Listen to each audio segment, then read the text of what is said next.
राधिका कृष्णौ वन्दे आत्मा कलेवर रूपिणौ याभ्यां विना न वर्तन्ति जगताः माया विनिर्मितम्। ओम श्री राधा कृष्णाभ्यां नमः।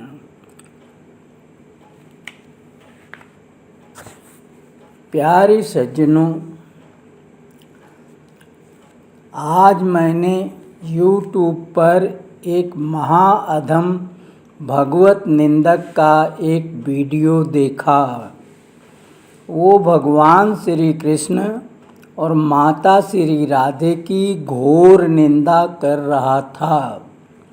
वह साधु वेशधारी महादुरात्मा बेलगाम जो आरोप उन जुगल मूर्ति पर मढ़ रहा था कि उसे सुनकर देह में आग सी लग जा रही थी।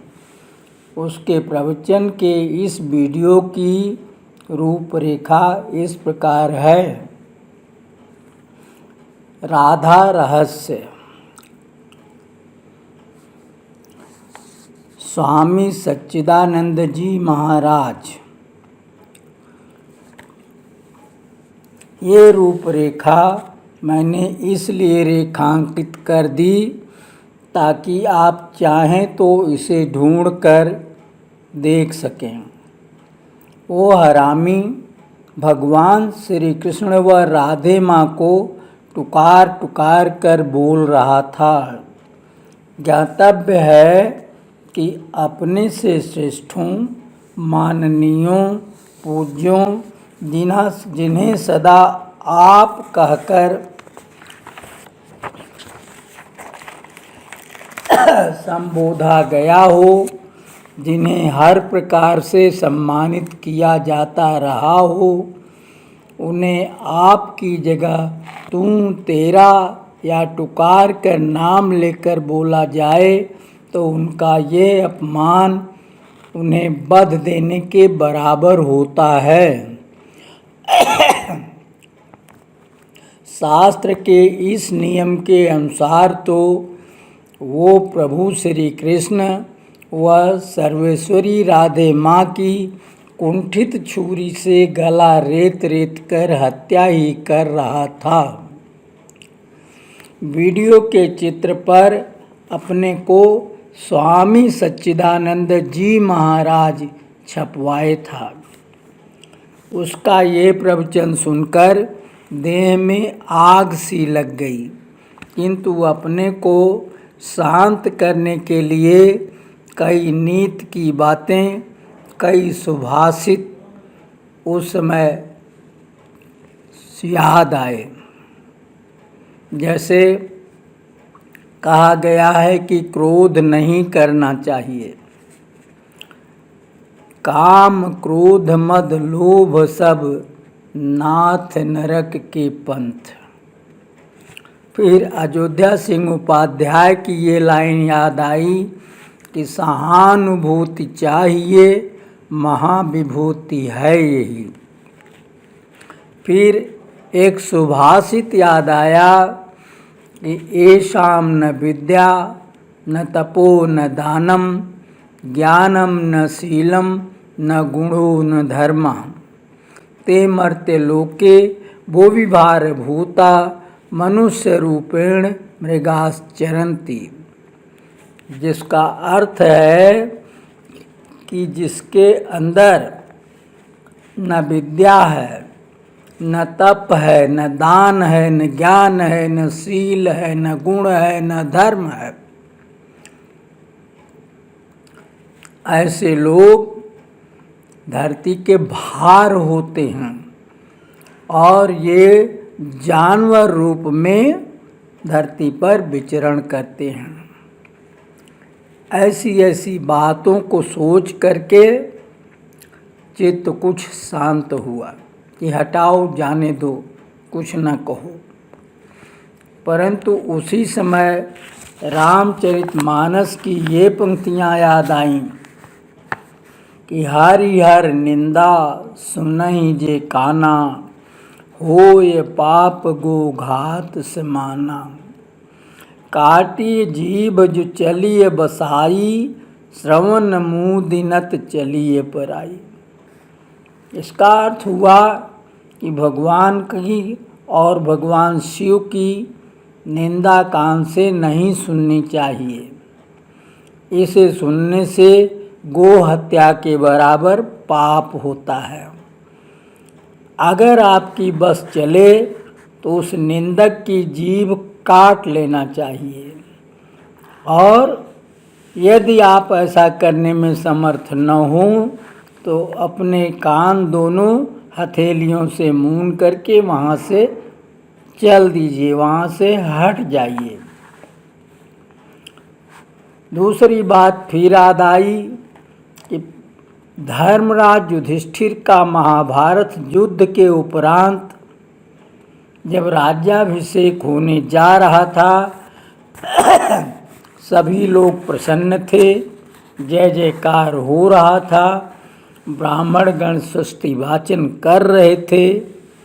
तभी दुर्योधन का एक मित्र चरवाक नामक राक्षस ब्राह्मण बनकर उन्हीं ब्राह्मणों की टोली में से जोरदार शब्दों में युधिष्ठिर की निंदा करने लगा, जिसे देख सभी लोग स्तंभित हो गए।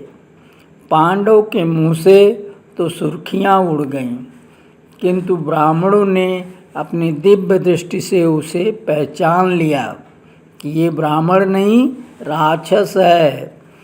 तब वे सब धर्मराज को तो धीरज व सांत्वना दिए और चरवाक को तो वहीं तुरंत मार डाले।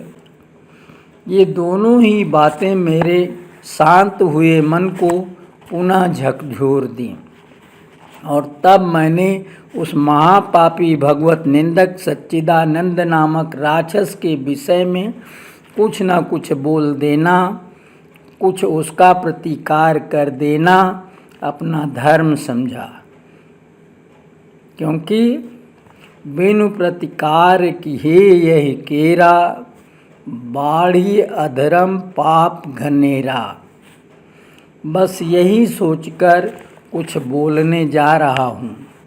हे जुगल किशोर, मुझ सेवक को क्षमा करिएगा।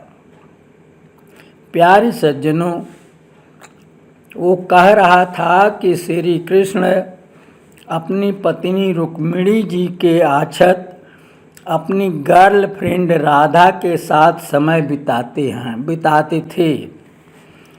ये क्या ठीक है? फिर कह रहा था कृष्ण के एक ही गर्लफ्रेंड राधा ही नहीं थी, उनके अनेकों गर्लफ्रेंड थीं जिन्हें गोपियाँ कहते हैं। कृष्ण उन सब के साथ रमण करता था।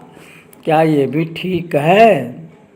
क्या यह अधर्म पाप नहीं है?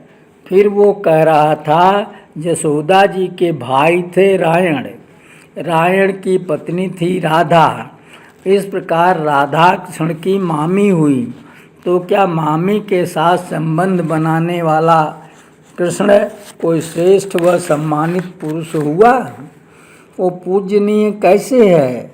इतना ही नहीं, वो राधा को कृष्ण की माँ भी कह रहा था, उनकी पत्नी प्रेयसी सब कह रहा था। कहता था लेखक नारायण प्रसाद बेताब ने अपनी पुस्तक में ये सब बताकर पूछा है कि कृष्ण तुम स्वयं बताओ, राधा तुम्हारी क्या है? मामी है कि माँ है कि पत्नी है कि प्रेयसी है कि कुछ और है? फिर वो कह रहा था कि राधा नाम की कोई स्त्री हुई ही नहीं है, यह एक कपोल कल्पित नाम है। राधा का जिक्र न तो भागवत पुराण में है, न हरिवंश पुराण में है, न विष्णु पुराण में है तो केवल ब्रह्म वैवर्त पुराण में, जो वास्तव में पुराण है ही नहीं। इसे तो मुगल काल में कुछ हिंदू लेखक पैसा खाकर भारतीय संस्कृति, हिंदू धर्म व सनातन धर्म को बदनाम करने के लिए रच दिए हैं। कभी कहता था कि रच दिए हैं और कभी कहता था कि मिलावट कर दिए हैं।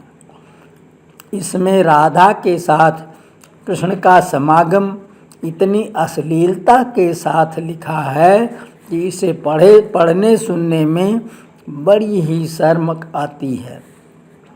वो ये भी कह रहा था कि आजकल रिलेशन में रहने वाले दो स्त्री पुरुष को सुप्रीम कोर्ट ने मान्यता दे रखी है। वे बिना विवाह के संभोग कर सकते हैं, बच्चे भी पैदा कर सकते हैं। इसके लिए सुप्रीम कोर्ट में जस्टिस व वकील की बहस भी बता रहा था, मानो वह बहस वह स्वयं सुन कर आया हो। प्यारे सज्जनों, वो यहाँ तक कह रहा था कि राधा यानी कृष्ण की मामी नन्हे कृष्ण को नंद बाबा से मांगकर जंगल में ले गईं।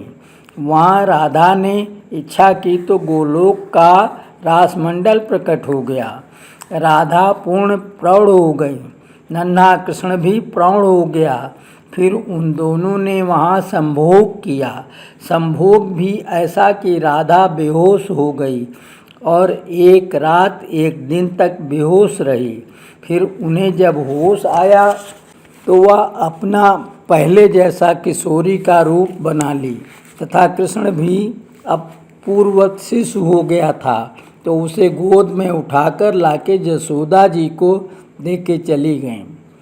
वो कह रहा था कि जिसका नन्हा बच्चा एक रात एक दिन गायब हो जाए तो उसका तो बेहाल हो जाएगा, पर नंद जसोदा को इस बात की कोई गमी ही नहीं थी। वो ये खोल कर कह रहा था कि कृष्ण व्यभिचारी था। वो विरजा के साथ संभोग करते राधा द्वारा पकड़ा गया था, तो राधा ने कहा कि इसे यानी कृष्ण को गोलोक से बाहर कर दो। कृष्ण ने गंगा से संबंध बनाया, कृष्ण ने पूजा से संबंध बनाया, आदि आदि। कृष्ण और राधा कदापि पूजने योग्य नहीं हैं। वो अपनी ये सारी बातें अपनी सभा में केवल स्त्रियों को ही संबोधित करके कहता था, पुरुषों को एक बार भी नहीं। माताओं बहनों तो वह इसलिए कह देता था ताकि उसकी स्त्री लंपटता छिपी रहे, अन्यथा उसकी आँखें मात्र स्त्रियां देखती थीं और वह उन्हें ऐसा कहकर उनका ध्यान अपनी ओर आकर्षित करता था।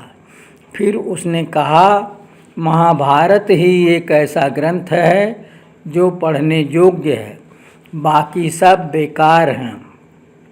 महाभारत में भी राधा थी, पर वो कर्ण की विमाता थी, कृष्ण की प्रेयसी नहीं। उसने कहा, कृष्ण जमुना में नहाती नंगी स्त्रियों के कपड़े लेकर पेड़ पर चढ़ गया था। जब वे उन्हें उससे मांगी तो वह उन्हें नंगी बाहर आने और फिर दोनों हाथ ऊपर करने को कहा। उनके ऐसा ही करने पर उनके वस्त्र दिया। भला बताइए, ऐसा नीच व्यभिचारी बेशर्म कोई होगा क्या? कृष्ण ने तो सदा अधर्म कुकर्म को ही बढ़ावा दिया है। शिशुपाल से रुक्मिणी का विवाह होने वाला था, लेकिन कृष्ण से हो गया। शिशुपाल इसी वजह से कृष्ण से जलता था। उसने कृष्ण को गाली तो दी, पर उनके चरित्र पर किसी कीचड़ नहीं उछाला। प्यारे सज्जनों, इस वीडियो में इस साधु वेशधारी अधम ने श्री जुगल किशोर की इतनी भर्त्सना की है कि सबको मैं यहाँ गिना नहीं सकता। गिनाने लगूँगा तो उसे गिनाने में ही उसके इस वीडियो से भी बड़ा वीडियो बन जाएगा। तब मैं जो कहना चाहता हूँ तो कब और कहाँ कहूँगा। अतः इसे अब यहीं रोक कर मैं अपना मंतव्य बताता हूँ। प्यारे सज्जनों, अब मेरा मंतव्य या पलटवार सुनिए। ये सच्चिदानंद नामक महामूढ़ पर अपने को बड़ा ज्ञानी मानने वाला नराधम महापापी मिथ्याभिमानी और महाहरामी है। यूँ जब यह अकारण ही हमारे भगवान श्री कृष्ण और माता श्री राधा जी की इतनी निंदा कर रहा है तो इसे सुनकर चुप रह जाना कदापि उचित नहीं है, अपितु गोहत्या के समान पाप है। पाप करने वाले से समर्थ होते हुए भी पाप सहने वाला उतना ही बड़ा पापी होता है। अतः इस पापी को मुंह तोड़ जवाब देकर ही हम अधर्मी होने से बच सकते हैं। यही कारण है कि अंगद रावण संवाद में जब रावण ने भगवान श्री राम की कटु निंदा की तो अंगद ने उसका मुंह तोड़ जवाब दिया था। देखिए वो प्रसंग श्री रामचरितमानस से मैं आपको सुनाता हूँ। रावण ने कहा कि जिन कर करसि बड़ाई ऐसे मनुज अनेक, और खाहि निशाचर दिवस निशि मूढ़ समुझ तज टेक। उसने अंगद को संबोधित करते हुए कहा कि हे मूढ़ बानर, तू बेमतलब की जिद करके तरह तरह का बहस करते चला जा रहा है। अब अपनी इस टेक को, अपनी जिद को छोड़ करके असलियत पर आ, असलियत समझ। जिसकी तू इतनी बड़ाई करता है ना जिस राम की, ऐसे अनेकों मनुष्यों को हमारे यहाँ राक्षस लोग रातों दिन खाया करते हैं।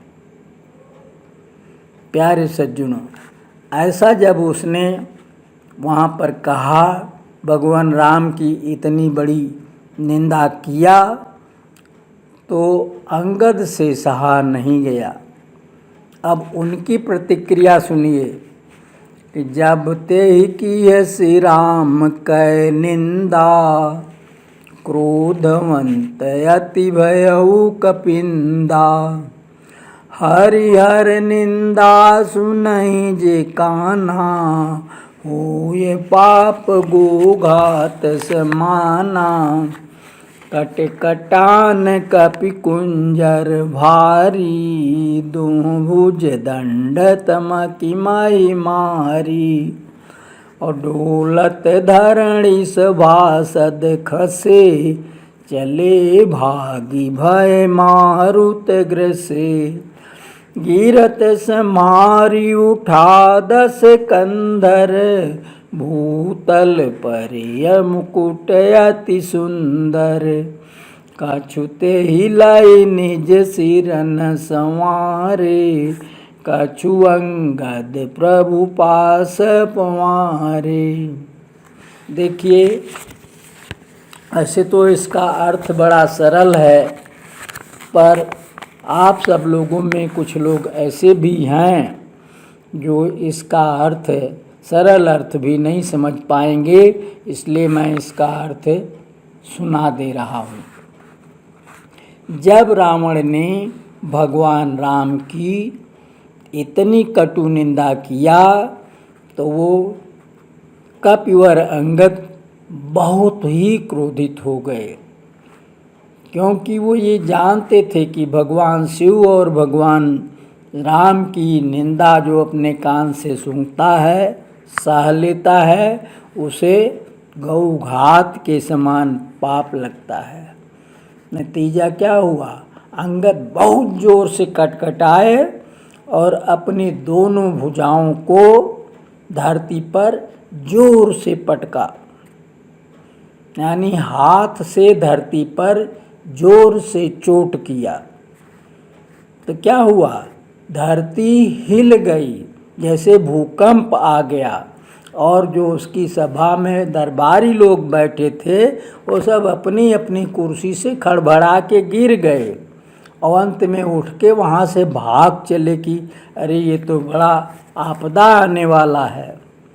रावण भी गिरते गिरते संभर गया, बच गया, गिरा नहीं, लेकिन उसके 10 सिर के 10 मुकुट खड़बड़ा के धरती पर आ गए।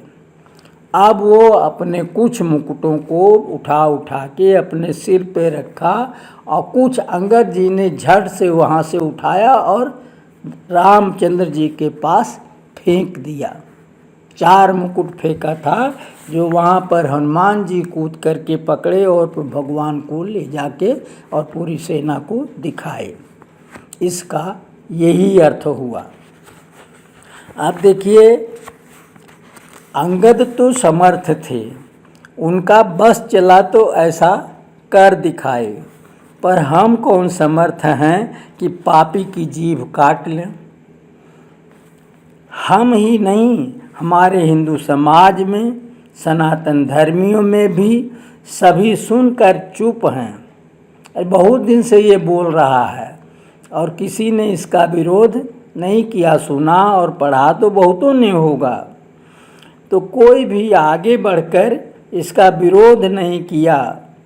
हाँ, यही बात यदि ये मुसलमानों के अल्लाह, खुदा, रसूल, मोहम्मद साहब आदि के बारे में कहा होता तो अब तक उसके सिर को कलम करने का फतवा निकल गया होता।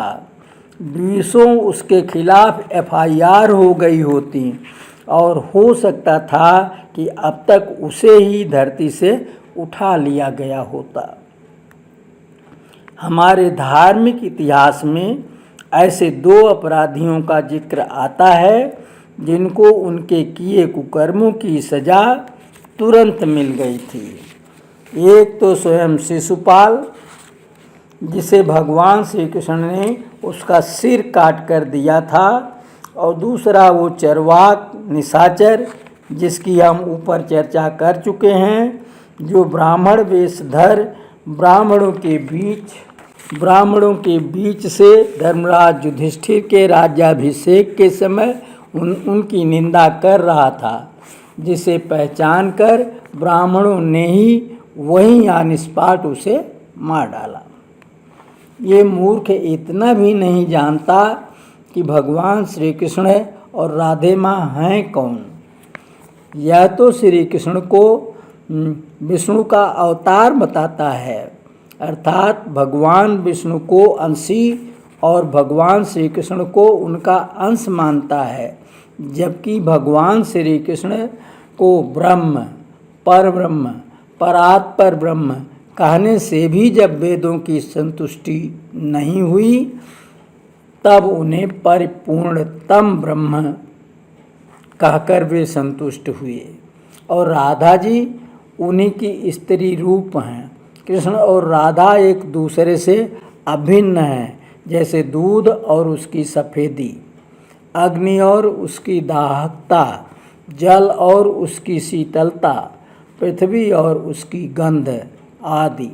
राधा जी को भगवान श्री कृष्ण की आत्मा भी कहा जाता है।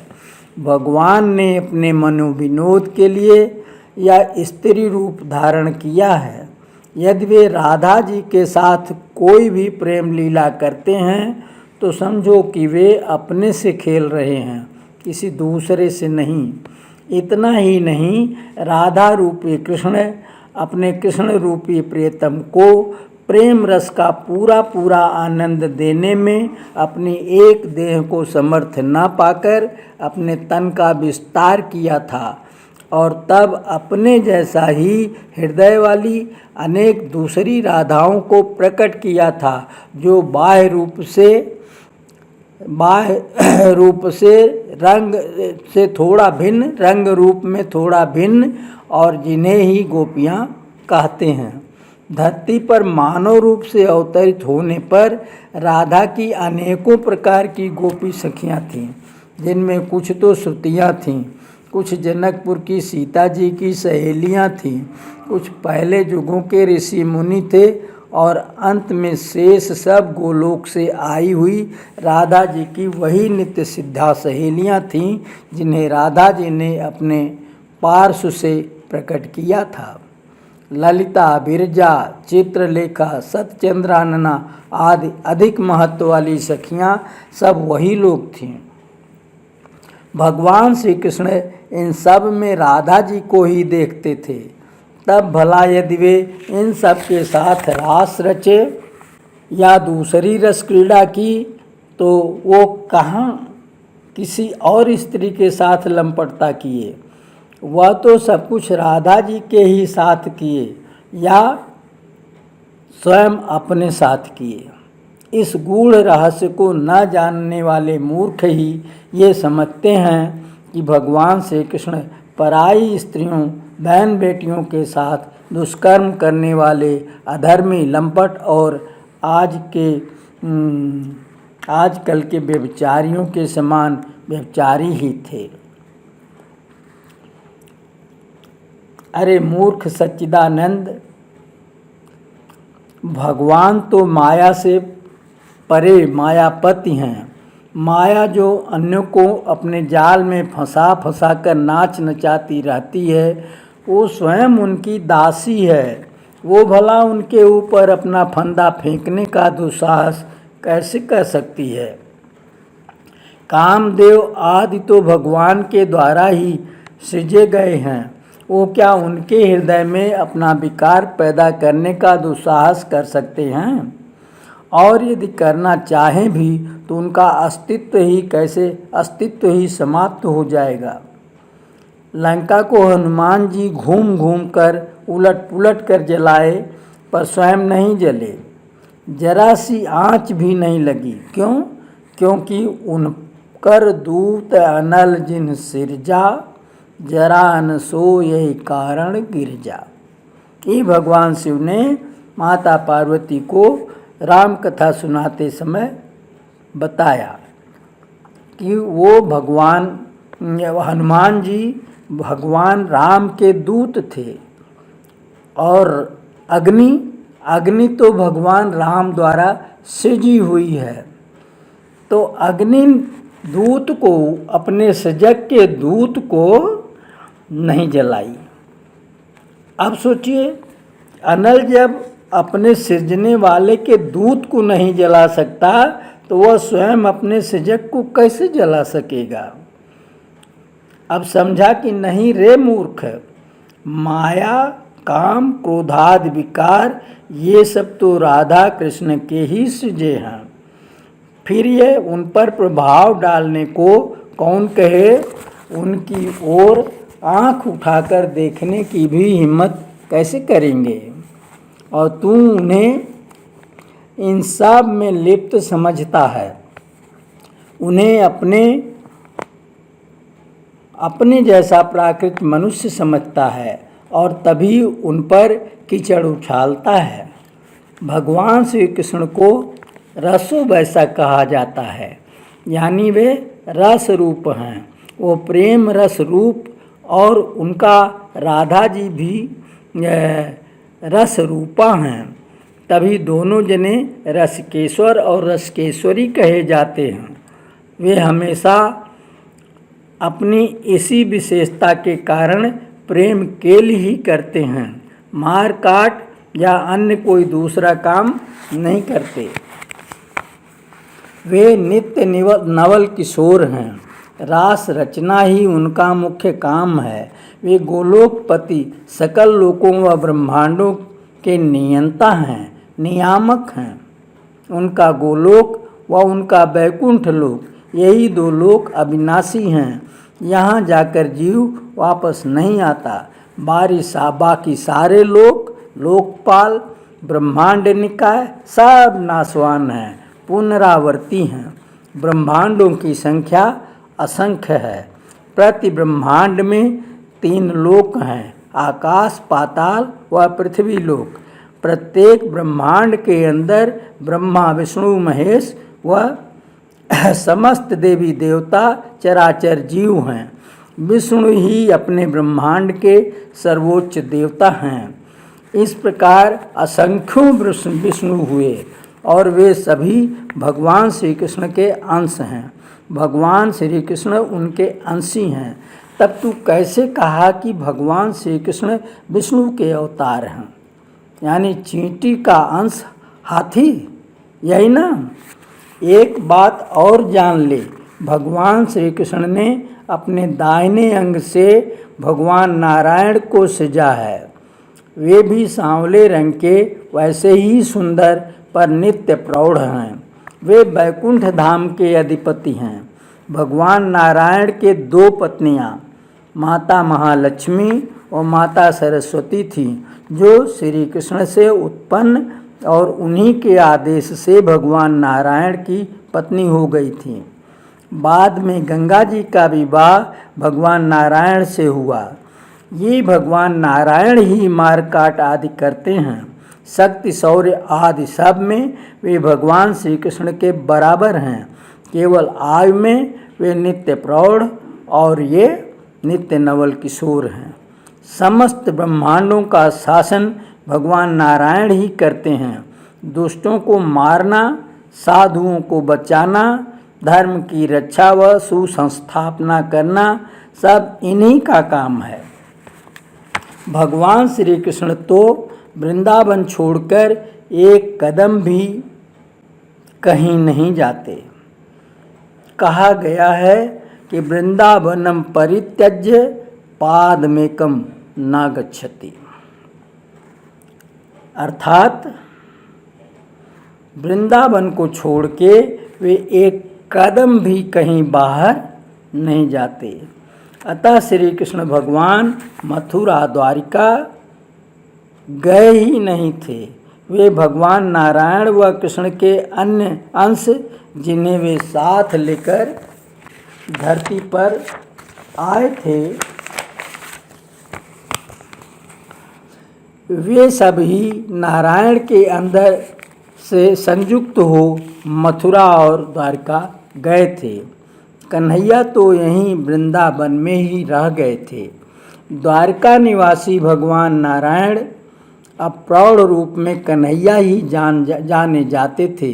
वे ही समस्त दुष्टों का संहार किए। वे ही गीता में अर्जुन को बताया कि यदा यदा ही धर्मस्य ग्लानिर्भवति भारत अभ्युत्थानम अधर्मस्य तदात्मानं सृजाम्यहम्। यानी कि जब जब धरती पर धर्म की ग्लानि होती है, यानी धर्महीनता को प्राप्त हो जाता है, धर्म घटता है, उसका नाश होता है और अभ्युत्थान का, ये अधर्म का अभ्युत्थान होता है, हे पार्थ तब तब मैं अपने को सृजता हूँ, अवतरित करता हूँ और तब परित्राणाय साधूनाम, मैं साधुओं का परित्राण करता हूँ, दुष्टों का संहार करता हूँ, धर्म की संस्थापना करता हूँ और ऐसा मैं हर युग में करता हूँ। उन्हीं भगवान नारायण का विवाह रुक्मिणी जी से हुआ था, क्योंकि वे ही उनकी प्रिया थीं। भाई कन्हैया जी की प्रिया स्वयं उनका स्त्री रूप राधा थीं। वे उन्हीं के साथ प्रेम लीला करते थे। रुक्मिणी जी के साथ वे विवाह कैसे करेंगे, जबकि रुक्मिणी जी को अपने नारायण के साथ जोड़ दिया था। अब ये वैशाख नंदन सच्चिदानंद क्या जाने, यह तो केवल भगवान कृष्ण पर निंदा करने व मिथ्यारोप मढ़ने पर उतारू है। यह उन्हें मानवीय मापदंड से नापता है। ये घमंडी इतना भी नहीं सोचता कि पूरा विश्व जिसे सर्वोच्च मानकर पूज रहा है, एक से एक ज्ञानी विज्ञानी भूतकाल के और आज के भी जिसका गुणगान करते थकते नहीं, और जिनके आगे ये अधम उनके तरवे की धूल भी नहीं है, ये नहीं सोचता कि क्या ये सभी गलत हैं, एक मैं ही सही हूँ। इतना भी यदि सोच लेता तो शायद इसकी उच्छृंखलता कुछ कम हो जाती, इसकी जुबान को लगाम लग जाती। पर यह तो सोचता है कि सभी मूर्ख हैं, केवल मैं असली तत्व जानता हूँ। तभी जो कहता है बल के साथ चैलेंज करता हुआ कहता है, इसे यह नहीं पता है कि ये जिस डाल पर बैठा है उसी को काट रहा है। अरे भगवान श्री कृष्ण तो सबकी आत्मा हैं। वे ही जब तक जिसकी शरीर में रहते हैं तभी तक वो जीवित रहता है। उनके निकल जाने के बाद तत्काल प्रभाव से उसका शरीर सड़ने लगता है। अपने ऐसे प्रभु को भी ये छिनरा लंपट दुष्कर्मी कहता है और लोगों को जगत गुरु बनकर ये उपदेश देता है कि श्री कृष्ण की पूजा मत करो। राधा जी का नाम जो राधे राधे कह कर लेते हो ना लो। जन्माष्टमी ना मनाओ, जन्माष्टमी मनाना पाप है, आदि आदि। इस अधम को इतना भी नहीं मालूम कि भगवान श्री कृष्ण सर्वोपरि हैं, सर्वसमर्थ हैं, सर्वज्ञ हैं, धर्म और धर्मार्थियों के एकमात्र रक्षक हैं। उनके अंदर मानवीय दुर्बलता कहाँ से हो सकती है। सारी ब्रज गोपियाँ जानती थी कि भगवान श्री कृष्ण कई स्त्रियों से प्रेम करते हैं, बिल्कुल इसी की तरह वे सबके साथ रमण करते हैं। तथापि जब भादों की बाढ़ी जमुना को पार करके भगवान के गुरु दुर्वासा जी से मिलने की उन सब की इच्छा हुई तो वे भगवान कृष्ण से जमुना पार जाने का उपाय पूछने लगी। भगवान ने कहा, जाओ जमुना तीर पर खड़ी होकर कहना कि हे जमुना जी, यदि श्री कृष्ण माया से परे बाल ब्रह्मचारी हूँ तो आप हमें उस पार जाने का मार्ग दे दीजिए।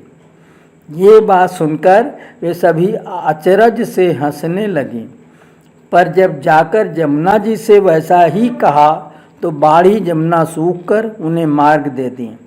लौटकर जब वे भगवान से मिली तो पूछी, कन्हैया तुम तो हम तमाम सारी गोपियों के रसिया हो, रोज सबके साथ काम केल करते हो, जमुना जी तुम्हें बाल ब्रह्मचारी कैसे मानती हैं। इस पर प्रभु ने उन्हें समझाया कि मैं तुम सब अपने प्रेमी भक्तों का मान रखने के लिए अपना शरीर तुम्हें सौंपकर जो चाहो वैसा कर सकने के लिए स्वतंत्र कर देता हूँ। पर हे मेरी प्रिय सखियों, मेरा मन अपने स्थान पर अटल व अडिग रहता है, वो किसी भी कामना के बसीभूत तक नहीं होता। अतः मन से मैं पूर्ण ब्रह्मचारी हूँ, ऐसा जमुना जी जानती हैं और उसे प्रमाणित भी कर दे। भगवान के बारे में ये कौन नहीं जानता कि बिनु पग चलें सुनें बिनु काना और कर बिनु कर्म करें विधि नाना। आनन रहित सकल रस भोगी बिनु वाणी वक्ता बड़ जोगी। ये उनके अंदर गुण है, विशेषता है कि वो बिन पैर नहीं है उनके लेकिन चलते हैं, कान नहीं है लेकिन सुन लेते हैं, हाथ नहीं है फिर भी सारे कर्म करते हैं, तरह तरह के कर्म करते हैं, और मुंह से रहित हैं फिर भी सारे रस का भोग लगाते हैं। उनकी वाणी नहीं है फिर भी बहुत बड़े वक्ता हैं। तो जो प्रभु ऐसा कर सकते हैं उनकी मिलान तुच्छ नर से कैसी। पर ये बैल उनके क्रियाकलापों को मनुष्य के कर्मों से मिलाकर उन्हें बेशर्म, निर्लज्ज, स्त्री लंपट मानता व बताता है। अरे गधे सच्चिदानंद, तू या तेरे इस मानव समाज का कोई क्या ऐसा कर सकता है। वो जो है किसी मुँह के अलावा किसी दूसरी इंद्री से उसका काम ले सकता है, लात से खा सकता है, क्या सिर से चल सकता है, क्या कान से सूंघ सकता है, क्या नाक से बोल सकता है, क्या एक ही समय में अनेक हो करके प्रकट हो सकता है। यदि नहीं तो श्री कृष्ण से तेरी तुलना ही क्या। वे तो इंद्रियातीत हैं, मन वाणी से अगम अगोचर हैं। उन्हें तो वही समझ सकता है जिसे वे स्वयं समझ जाने देते हैं या फिर उन्हें पा जाने देते हैं, यानी जो उन्हें पा जाता है वही उनको जान पाता है। जहाँ तक राधा जी का सवाल है, वो तो उनकी प्राण प्रिया हैं, उनकी प्राण अधिका हैं, उनकी आत्मा स्वरूपा हैं। उनके एक क्षण के लिए रूठ जाने पर प्रभु उन्हें प्रसन्न करने के लिए सब कुछ करने को तैयार हो जाते हैं। जैसे हाथ जोड़ना, कान पकड़ना, माफ़ी मांगना आदि। ऐसी राधा जी को तो एक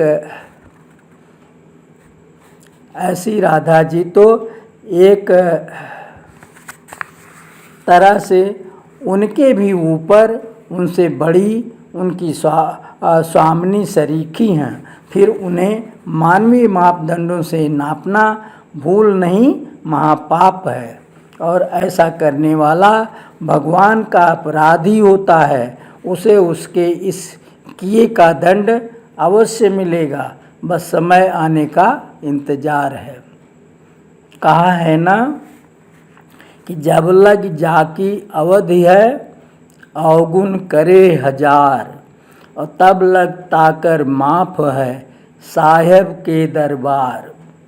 देखा नहीं, सीता जी को चोंच मारने वाला कौआ रूपी इंद्र का बेटा जयंत किस गति को प्राप्त हुआ।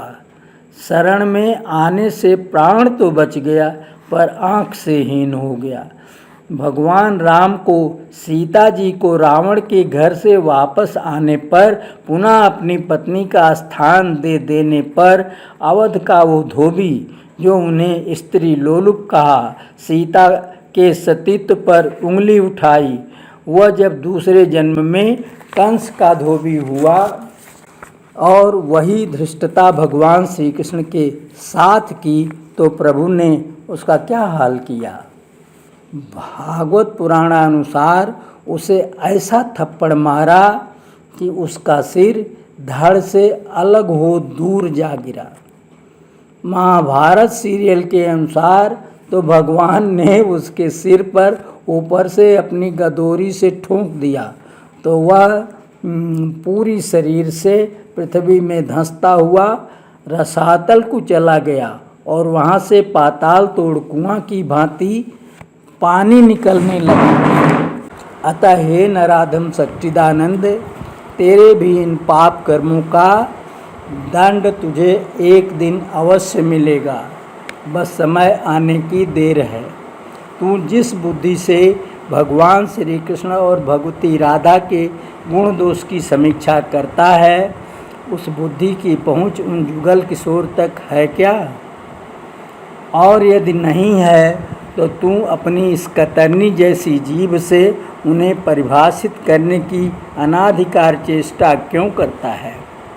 जानता नहीं कि जब कुत्ते का काम गधा करने लगता है तो वो इतना पीटा जाता है कि मर ही जाता है। तुझे जब भगवान कृष्ण के बारे में इतना भी ज्ञान नहीं है कि भगवान कृष्ण बड़े हैं, भगवान कृष्ण बड़े हैं कि भगवान विष्णु बड़े हैं, और भगवान कृष्ण को विष्णु का अवतार बताता है, तो तेरा ये विरोधी उपदेश कौन सुनेगा?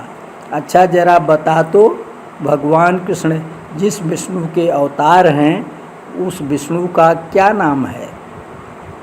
या फिर जिस ब्रह्मांड में तू स्वयं रहता है उसके विष्णु का क्या नाम है?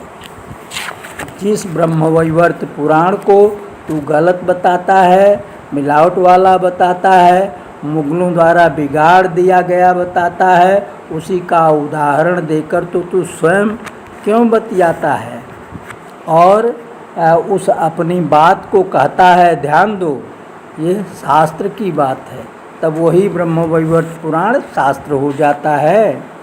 भांडीर वन में राधा कृष्ण का विवाह का प्रसंग आया है, तू इसी को जब बताने लगता है तो कहता है ये शास्त्र की बात है, और उसकी कथा को आधे से ज़्यादा खा जाता है तथा उस पर अपनी कुमत थोप देता है। थोप के बताता है कि जुगल किशोर ने जंगल में जोरदार समागम किया जिससे राधा जी बेहोश हो गईं। उन्हें होश आया 24 घंटे बाद, तथा उनके विवाह की कथा और आगे की कथा सब खा जाता है। और ये जो अपनी ओर से ये उनके संभोग की बात गढ़ता है, अरे नीच, ये तो तू खुद है जो है ब्रह्मवैवर्त पुराण के नाम पे उसे गोड़ रहा है, इसे कोई दूसरा नहीं गोड़े है। राधा जी का विस्तृत वर्णन महर्षि गर्ग की गर्ग संहिता में भी है। ठीक उसी प्रकार जैसे ब्रह्मवैवर्त पुराण में, तो क्या गर्ग संहिता भी मुगलों द्वारा विकृत कर दी गई है? गर्गाचार्य जी तो भगवान श्री कृष्ण के कुलगुरु कुल पुरोहित भी थे। वे ही उनका नामकरण किए, उनके संस्कार वे ही करवाए और बड़े होने पर यज्ञादिकों में भी प्रधान आचार्य रहे। तो उनकी संहिता में तो उनकी आंखों देखी बात लिखी है, फिर तू उसे भी कैसे झुठलाएगा? भगवान श्री कृष्ण के तू एक ही रानी यानी पत्नी बताता है। उस एक पत्नी रुक्मिणी जी के अलावा शेष उनकी 16,107 रानियों की बात को बकवास व असत्य बताता है। इतना ही नहीं, भगवान श्री कृष्ण के एक ही पुत्र प्रद्युम्न को बताता है। कहता है कि रुक्मिणी जी के यही एक पुत्र था, दूसरा नहीं। बाकी कृष्ण के अन्यान्य पुत्र और पुत्रियों को भी खा जाता है। कहता है बाकी सारी बातें असत्य व बकवास हैं। तो क्या भागवत पुराण भी झूठा व बकवास है? क्योंकि श्री कृष्ण की 16,108 रानियाँ तथा प्रति रानी से उनके 10 पुत्र व 1 पुत्री वाली बात को भी तो झूठी व बकवास मात्र कहता है, जबकि ये भागवत में भी लिखा है। अरे अधम, अरे नीच, तेरी तो करनी ही विचित्र है। जिस ब्रह्मवैवर्त पुराण को बकवास मिलावट वाला कहता है, उसी से ही स्वयं भी दृष्टांत पेश करता है, और तब उसी को हिंदुओं का शास्त्र कैसे कहता है? तेरा ये मुंह है कि तेरी क्या है? जिस राधा जी के दर्शन हेतु स्वयं ब्रह्मा जी को 60,000 दिव्य वर्षों तक तपस्या करनी पड़ी थी, और तब भी वे उनका दर्शन न पाकर भांडीर वन में उनका विवाह कराते समय पाए थे। जिस राधा जी को प्रसन्न करने के लिए भगवान श्री कृष्ण को तरह तरह की मनुहार करनी पड़ती है, उनकी तू इतनी बड़ी निंदा करता है? तुझे लाज हया कुछ है कि नहीं? जितने बड़े बड़े देवी देवता हैं, यति ब्रह्मचारी हैं, ऋषि मुनि हैं, पहले के या आज के भी बड़े बड़े विद्वान हैं, जैसे जगत गुरु कृपालु जी महाराज, श्री मुकुंदानंद जी, श्री देवकी नंदन ठाकुर जी, श्री अनिरुद्धाचार्य जी आदि, वे सभी राधा जी व श्री कृष्ण भगवान की प्रशंसा करते तथा यथाशक्ति तत्व निरूपण करते थकते नहीं। और तू बैल तो उनको भी कुछ नहीं गुनता। अपने को सबसे बड़ा विद्वान व धर्मज्ञ मानता है, अपने मुँह मियाँ मिट्ठू बनता है तथा अपने नाम के आगे स्वामी और पीछे जी महाराज लगाता है। जरा बता तो तू किसका स्वामी है और कहाँ का महाराज है? तेरी जात क्या है? तू कितना पढ़ा लिखा है? मुझे तो लगता है कि तू अवश्य ही किसी नीच जाति का व कुल का है, उच्च कुल व जाति का कदापि नहीं। जिस भगवान श्री कृष्ण के बारे में लिखा है, कृष्णेति मंगलम नामम यस्य वाचि प्रवर्तते भस्मीभवन्ति सद्यस्तु महापातककोटया सर्वेषामपि यज्ञानां दक्षिणानि मृतानि च तीर्थस्नान सहस्राणि तपांसनस्नानि च वेदपाठ सहस्राणि प्रादक्षिणं भुवः शतं कृष्णनाम जपस्यासि कलां नार्हन्ति षोडशीं। देखिए, कृष्ण नाम महिमा है। इस श्लोक में कहा गया है कि कृष्णेति मंगलम नामम यस्य वाचि प्रवर्तते। भगवान श्री कृष्ण का मंगल नाम जिसकी जिह्वा पर विराजता है, यानी जो उनका नाम लेता है, जपता है, कहता है, उसके भस्मी भवंती सद्यस्तु महापातक कोटिया। उसके महान महान पातक एक नहीं करोड़ों बड़े ही शीघ्रता से के साथ भस्म हो जाते हैं। सर्वेषामपि यज्ञानां दक्षिणान्वितानि च। सारे प्रकार के यज्ञ, सारे प्रकार की दक्षिणा, सारे प्रकार के व्रत, सारे प्रकार के तीर्थ स्नान व तप आदि वेद पाठ, सहस्त्र बार वेदों का पाठ और पृथ्वी की सैकड़ों बार परिक्रमा, इन सब का जो फल होता है वो कृष्ण नाम जपस्यासि कलामना हरन्ति षोडशी। वो भगवान श्री कृष्ण के एक बार के नाम के उच्चारण के 16वें अंश के बराबर नहीं होता है।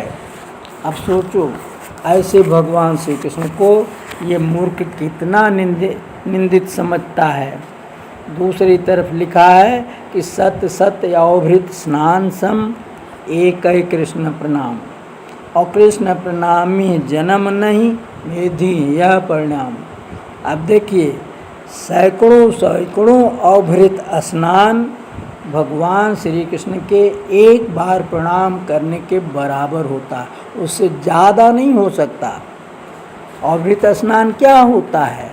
अवभृत स्नान उसे कहते हैं जो सबसे बड़े बड़े यज्ञ जैसे राजसूय यज्ञ, जैसे अश्वमेध यज्ञ, ये जब पूरा होता है तो यजमान को वेद मंत्रों के द्वारा स्नान करवाया जाता है कि अब आपकी सारी क्रिया खत्म हुई। उस स्नान को अवभृत स्नान कहते हैं। और एक अवभृत स्नान का मतलब एक यज्ञ का विधिवत पूरा हो जाना। और यहाँ लिखा है कि सैकड़ों अवभृत स्नान, यानी 100 यज्ञ, 100 अश्वमेध यज्ञ धर लीजिए, 100 राजसूय यज्ञ धर लीजिए, उसके बराबर उसका जो पुण्य होता है वो सारा का सारा पुण्य मिल करके भी भगवान श्री कृष्ण के एक बार नाम के उच्चारण से भी ज़्यादा नहीं हो सकता। और जो भगवान कृष्ण को प्रणाम करता है, उनको प्रणाम करने वाला है, उसका दोबारा जन्म नहीं होता, यानी वह मुक्त हो जाता है, उसे मोक्ष मिल जाता है। ऐसे भगवान श्री कृष्ण के बारे में ये नीच ना कुछ जाने ना समझे, जो समझता है बक देता है। फिर लीजिए, राधे माँ के बारे में लिखा हुआ है कि राधा रेफ कोटि यज्ञनाशन, एक नहीं बहु जन्म विनाशन। राधा शब्द उनके नाम में 2 अक्षर है, रा और धा, और दोनों पर बड़ा आ की मात्रा है। तो इसका महत्व क्या है, ये यहाँ पर दिखाया गया है कि राधा में जो रा शब्द है, रा अक्षर है, वो राधा का रा जो है वो करोड़ों अघ को नाश करने वाला है। और वो भी एक जन्म का नहीं, बहुत जन्मों के करोड़ों अघ को नाश कर देता केवल रा। और जो उस पे फिर लिखा गर्भ निवास निवारण न्यारा, वो जो है रा गर्भ में निवास करने नहीं देता मनुष्य को, मतलब उस जीव को जन्म लेने के लिए गर्भवास में नहीं जाना पड़ता, यानी दोबारा वो जन्म नहीं पाता।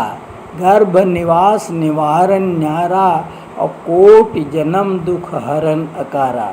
फिर उस रा के ऊपर अकार लगा, बड़ा की मात्रा लगी है। वो बड़ा की मात्रा क्या काम करती है कि करोड़ों जन्म के दुख को हरने वाली है। फिर अगली लाइन में है कि मृदु धकार क्षति आयु निकंदन।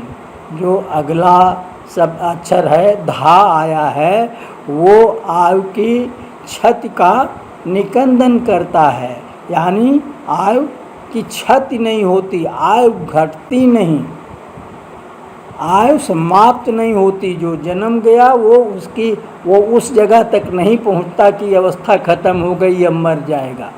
तो मृदु धकार क्षति आयु निकंदन और बहुरी अकार हरे वो बंधन। और दोबारा फिर जो अकार आया है, यानी बड़ा की मात्रा आई है, वो उसका सारा भाव बंधन नष्ट कर देती। सांसारिक बंधन जो है जिसकी वजह से मनुष्य या जीव आवागमन के चक्कर में पड़ा रहता है, उसको नाश कर देती है।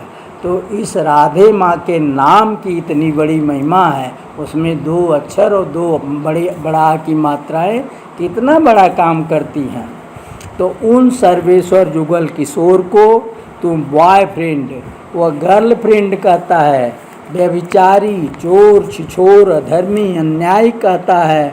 ऐसा कहते तेरी जिह्वा सड़ क्यों नहीं जाती, उसमें कीड़े क्यों नहीं पड़ जाते। मैं तुझसे पूछता हूँ कि श्री कृष्ण यदि तुच्छ मानव मात्र थे तो भांडीर बनमे वे बच्चे से जवान और फिर जवान से बच्चे कैसे हो गए। क्या तू भी ऐसा कर सकता है। राधा जी के चाहने मात्र से वहाँ गोलोक धाम का रासमंडल कैसे चला आया। वे भी किशोरी से प्रौढ़ और फिर प्रौढ़ से किशोरी कैसे हो गईं। कृष्ण तो कई बार वन में आग पी गए थे। क्या तू या तेरा कोई मनुष्य ऐसा कर सकता है। यदि ऐसा नहीं है तो श्री कृष्ण व राधा जी प्राकृत स्त्री पुरुष कैसे हुए रे। तेरे इस वीडियो में जो मैंने देखा उसकी ये विशेषता है कि तू बार बार स्त्रियों को ही निहारता है, उन्हीं को संबोधित करता है, पुरुषों को एक बार भी नहीं।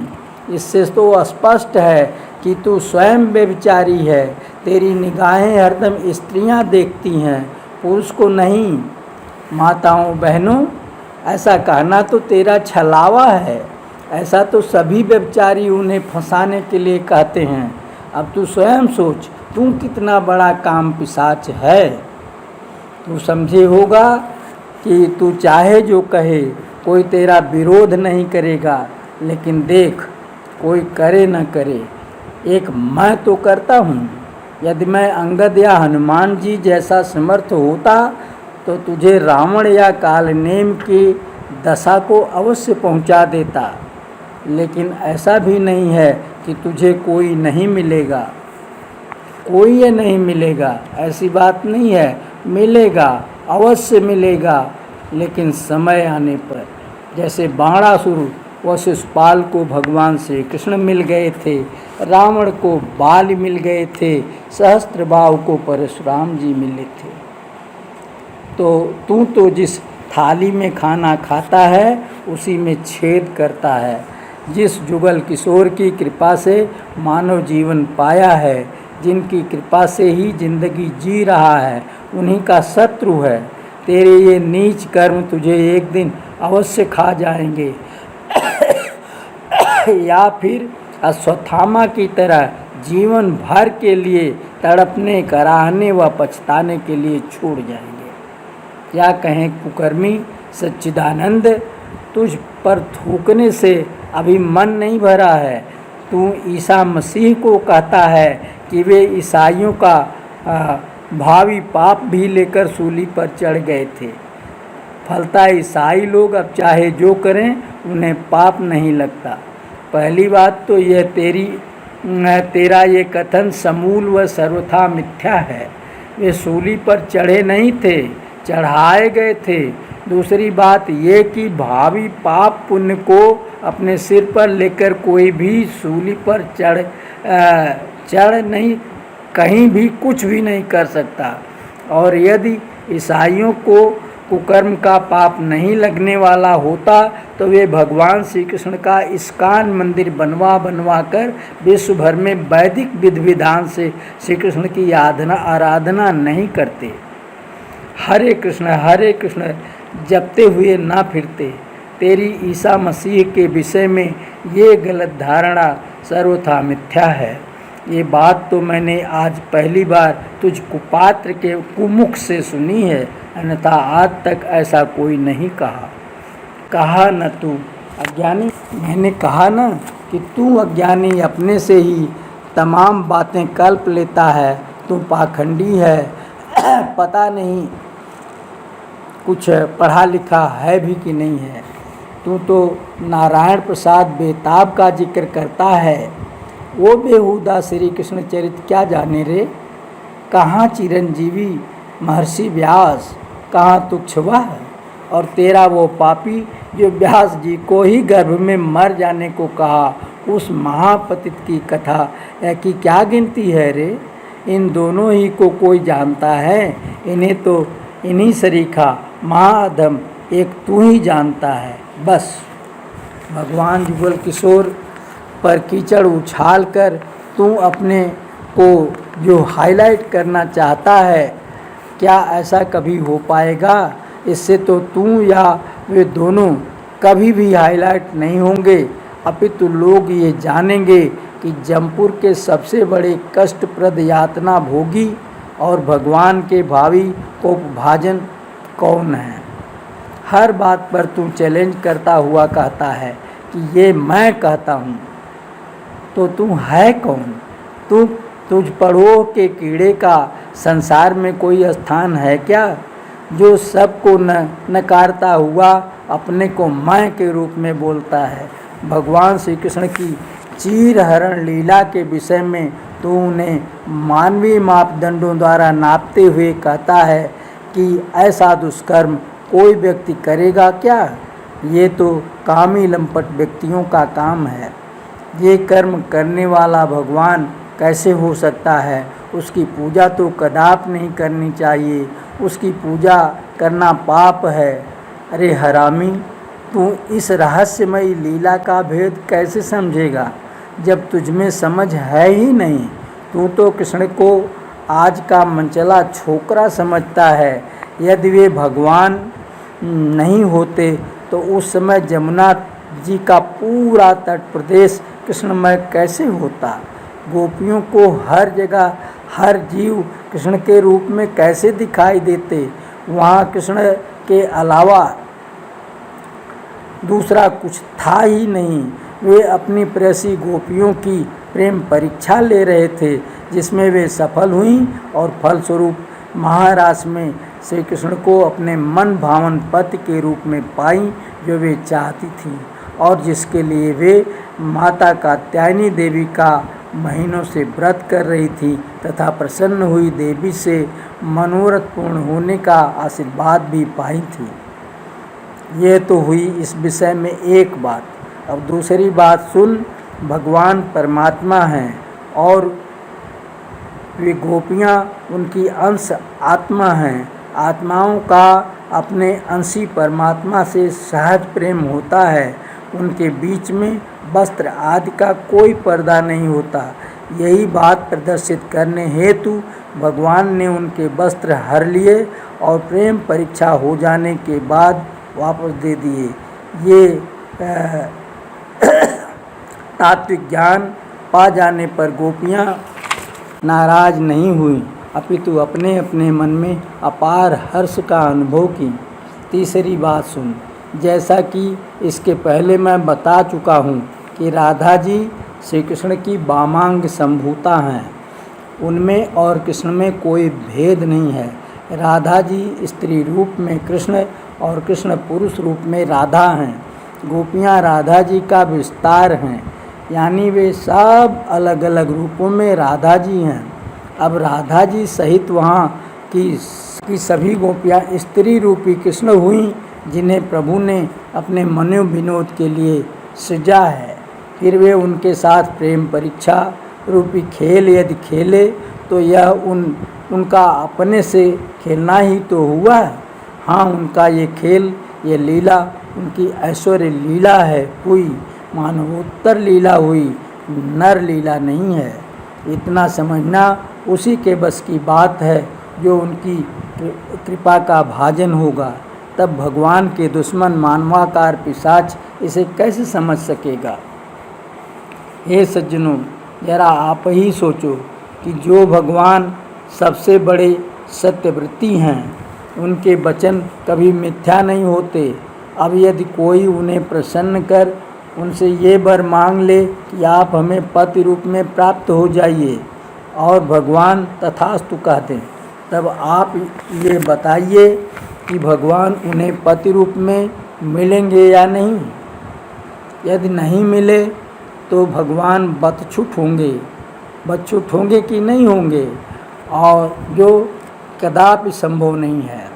और यदि मिले तो वे स्त्री, लंपट, व्यभिचारी, दुष्कर्मी हो जाएंगे क्या? आज के सभी सिद्धांतों का एक न एक अपवाद होता है, तो भगवान के लिए ये नियम नहीं लागू होगा क्या? अवश्य होगा, क्योंकि वे सर्वसमर्थ हैं। रामायण की ये चौपाई देखिए कि समरथ के नहीं दोष गुसाई, रवि पावक सुरसर की नाई।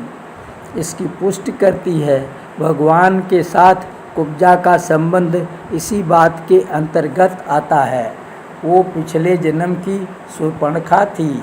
वो भगवान राम के रूप लावण्य पर मुग्ध हो उन्हें पति बनाना चाहती थी, जिसके लिए उसने अपनी भरसक पूरा प्रयास किया पर विफल रही।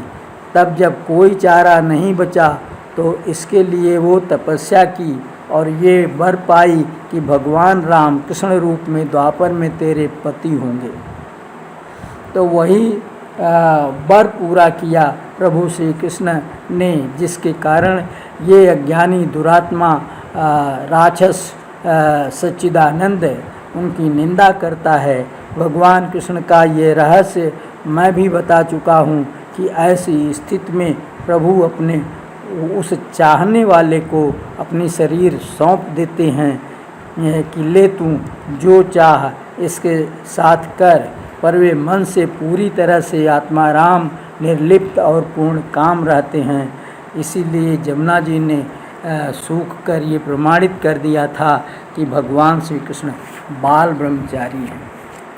ज्ञातव्य है कि द्रौपदी का चीर हरण होते देख उस भरी सभा में धर्म व न्याय का साथ देने वाला कोई नहीं था। भीष्म, द्रोण, कृपाचार्य आदि जो धर्मावलंबी धर्मधुरीन कहे जाते थे, वे सब अधर्म के पक्षधर हो गए थे। केवल एक विदुर जी न्याय का साथ दे रहे थे। वे ही ये कहे कि जब युधिष्ठिर स्वयं अपने को दांव पर लगाकर हार गए और अब दुर्योधन के दास हो गए, तब द्रौपदी को दांव पर लगाने का उनका अधिकार ही नहीं रह गया। वे जो उसे दांव पर लगाए वो गलत लगाए, ये उनकी अनाधिकार चेष्टा है। परिणाम स्वरूप द्रौपदी हारी हुई नहीं है। असत्य अतएव दुर्योधन, दुशासन आदि जो उस सती की लाज लूटने पर लगे हैं तथा इस अधर्म को जो लोग अपनी आँखों के सामने होता देख चुप साधे हैं, उसे सह रहे हैं, वे सब अन्यायी व अधर्मी हैं। उन्हें इसका कुफल अवश्य भोगना पड़ेगा। यही बात दुर्योधन का एक छोटा भाई विकर्ण भी खड़ा होकर उस सभा में कहा था। विदुर जी की बात तो उनके दासी पुत्र होने के नाते सभी ने अनसुनी कर दिया और विकर्ण को कर्ण ने डांट कर शांत करना चाहा, पर वो शांत न होकर दुख के साथ बड़बड़ाता हुआ सभा से बाहर चला गया। पाप करने वाले से पाप सहने वाला कम पापी नहीं होता। देखिए श्री कृष्ण चरितमानस की ये पंक्तियाँ। उन्हीं जही सभा धर्म का भाई, दैय धर्म सो जात दबाई। सभास दऊ जब स अधर्म सोई, तारन यत्न करत नहीं कोई। तब ते सकल कर्म सो लागी, होत स्वयं ते पापक भागी। निंदित नर जब निंदिन जाई, तब दुई भाग पाप चौथाई। मिलत अकेल सभापति काहीं, एक भाग ही मिल कर ताहीं। एक चौथ पुनि सभास धन कहाँ, मिलत होत अस जौन सभा मां। निंदिन जात जो जही सबहि, तहाँ सकल करताय। निंदी जात जो जही सबहि, तहाँ सकल करताय। लगत दोष बाकी सभालति पाप कछु नाय। जे जन प्रश्न उतरु भल जानी, धर्म विरुद्ध ही कहीं बखानी।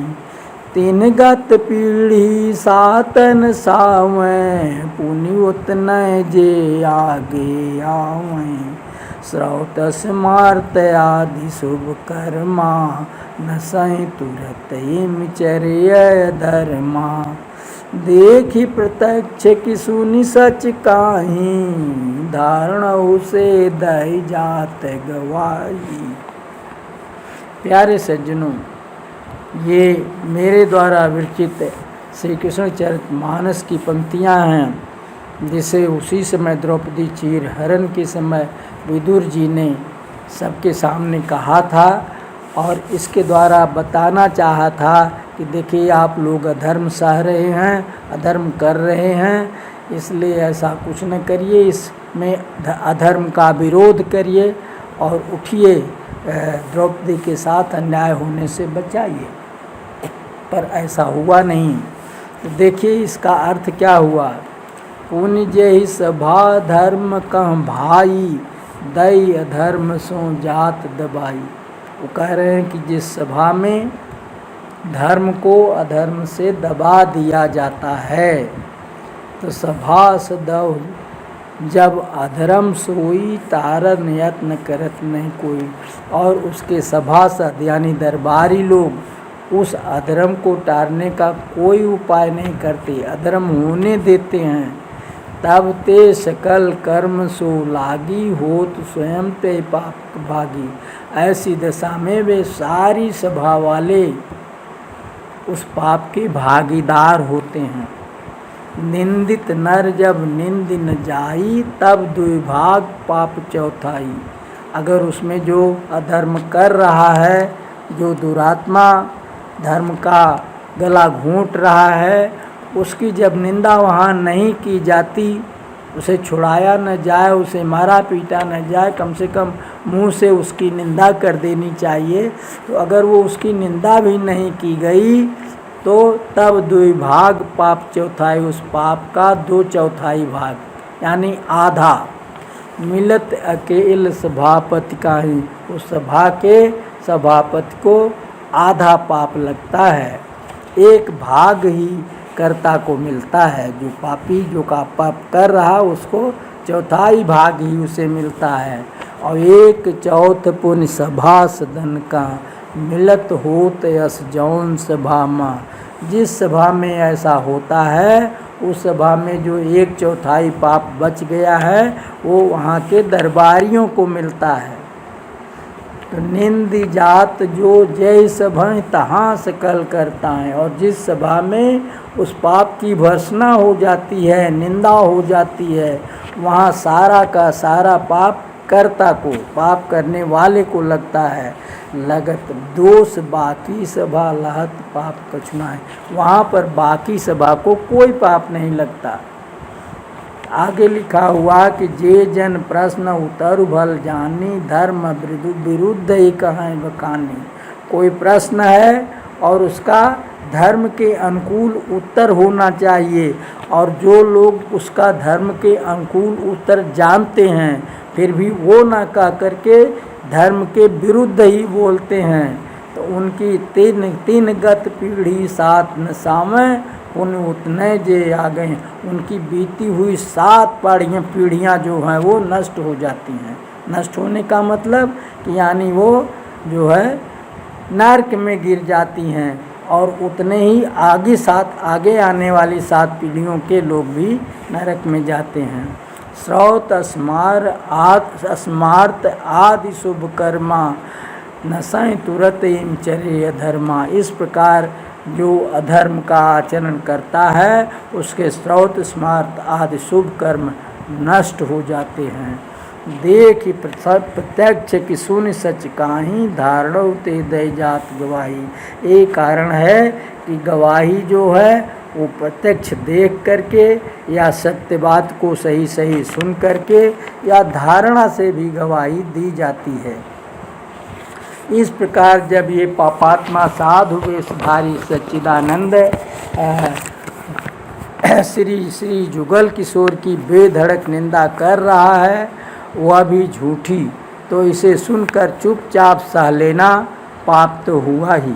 दूसरे अपने हृदयेश्वर सर्वेश्वर भगवान श्री कृष्ण व माता श्री राधिका के प्रति श्रद्धा में कमी कहा जाएगा। ये गलती तो उस श्रोता को और गहरे गर्त में ढकेलने वाली है। अतः मेरी तुच्छ बुद्धि जो उचित समझी उसे मैं कह दे रहा हूँ, चाहे कोई कहे और चाहे न कहे। आगे कन्हैया जो जाने तो राधे मैया जाने। अपने से श्रेष्ठ जिसे हमेशा सम्मानित किया गया हो उसे पुकारना, अपमानित शब्दों में संबोधना मृत्युदंड सरीखा होता है। ये अधर्मी भगवान कृष्ण को टुकार कर उनका वध ही करने का काम कर रहा है। यूँ हम इस पापात्मा की सभी बुराइयों का जिक्र करने लगेंगे तो थक जाएंगे और हमारा अमूल्य समय भी भगवत चर्चा में न लगकर इस पापी के अवगुणगान में बीतेगा और ये हमारी बड़ी हानि होगी। अतः हे दुष्ट, हम तेरी खामियों पर चर्चा न करके थोड़े में केवल इतना ही कहेंगे कि तू साधु वेशधारी कोई राक्षस है, मनुष्य नहीं। तुझ काल नेम का तो हनुमान जी ही हिसाब कर सकते हैं, पर वो भी समय आने पर, और वो समय भी आ ही जाएगा। जैसे शिशुपाल का आ गया था वैसे ही तेरी भी उल्टी गिनती होबे करेगी। अतः हे नीच, अब जा और अपनी अभीष्ट गति को प्राप्त हो। राधे राधे। जय श्री राधे। जय श्री कृष्ण।